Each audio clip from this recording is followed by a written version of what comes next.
There are others who have gone before you, and listening to them might just save you some time and get you to the solution you're looking for a little bit quicker. G'day, I'm Debra Caldow. Welcome to the Red Giraffe Solutions Expanding Worlds podcast, where we aim to support you as you help your young person with additional needs plan for their future, a future where they're safe, secure, and live a rewarding and fulfilling life.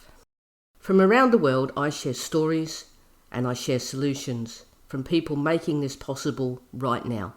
I'm a parent of a young person with additional needs, so I understand the challenges. Many of the people I've interviewed on this podcast have already helped me design a better future for my daughter, and I hope that they might help you as well to imagine what's possible for your young person.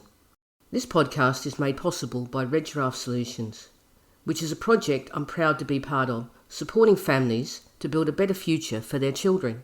We now have available at Red Giraffe Solutions an online course called Independent Cooking Made Easy. This is a new and unique approach we developed when we realised traditional cooking techniques and recipes were never going to enable our daughter to cook without some support or supervision. It's a safe, simple system that uses no more than 5 ingredients, has no weighing, cutting or chopping, and no lifting of heavy dishes. Each of the 16 recipes in the course includes a step-by-step video of our daughter making the meal, plus a visual recipe card. We developed this for our daughter to solve her challenges with cooking, and every recipe in the course she can and does genuinely cook for herself. You can find a link to the course in this episode's show notes.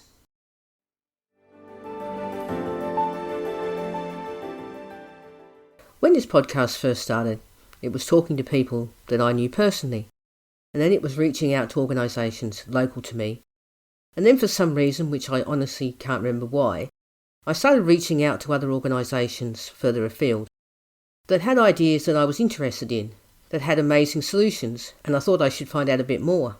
So that's when the podcast became international, and honestly some of the best interviews around housing have been with people in the US. Some of the best interviews about work have been with people in the UK. I've done interviews in Australia with organisations doing amazing work and helping create a genuinely inclusive local community. And I've come across ideas like Stay Up Late that are just too brilliant to be confined to one part of the world. Recently, one of my guests from the US happened to be in the town where I live in the UK and wanted to be introduced to organisations doing something similar to the work that they do. And she's involved with the housing organisation. So I introduced her to someone from a housing organisation local to me, and listening to them talk about the projects that they were running and the new projects that they were building, the similarities were incredibly strong.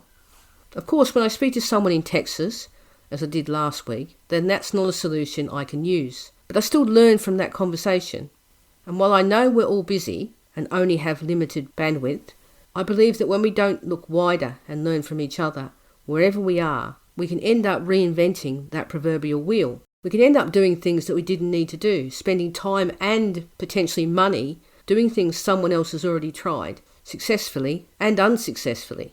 Supported internships are a very good example of this idea. The concept of supported internships originated in Cincinnati in the US through an organisation called Project Search. This idea was brought to the UK via an organisation that's now called DFN Project Search. The same concepts and ideas adapted for a new location. Of course, that's where industry organisations like BASE in the UK and Disability Employment Australia come in, bringing organisations together to share best practice. And I know that conversations are happening at a local level, but I think sharing of resources in this area is an essential, because what we really need to be able to do is scale everything up in terms of employment for our young people. I can see all the same issues when it comes to housing. Yes, there are funding issues that add a level of complexity around this. I don't understand Medicaid and waivers in the same way someone who lives in Virginia wouldn't understand what PIP is in the UK or the NDIS system in Australia. But while those might differ, the need for choice and better solutions isn't only about funding. It's about what works and what doesn't. It's about ideas that get shared, so that instead of one inclusive housing project in one town, there are 5 or 10 projects in other towns, all built on the knowledge gained from the first project. Thankfully, that is happening, particularly with projects in the US like Our Stomping Ground and Main Street.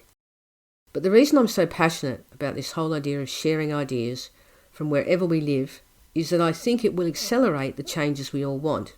In fact, I had a conversation with someone the other day who works in policy development, and we were talking about bureaucracy.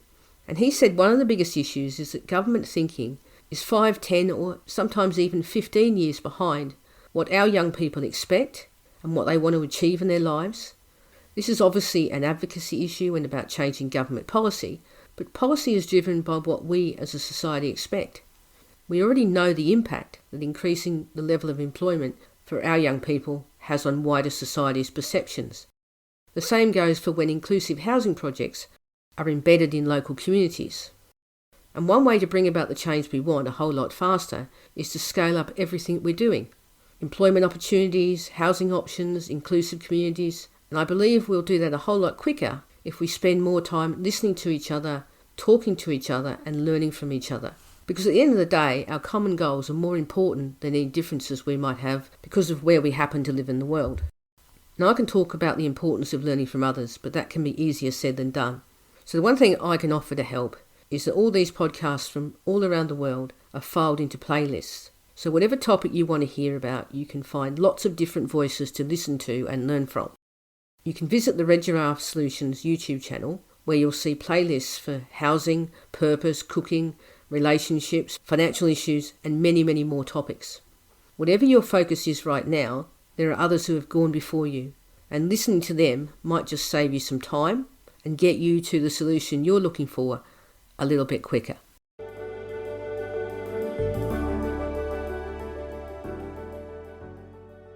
I just want to say thank you for taking the time to listen, and I hope that the stories and solutions shared on here help you as you support your young person to create their future. If you know anyone who would find the ideas useful, please share the podcast with them. To support the podcast, please consider finding out more about the Independent Cooking Made Easy online course. It's a safe, simple system that works. There are links to the course in the show notes. You can find me on Instagram and Facebook. You can also connect with me on LinkedIn at Debra Caldow.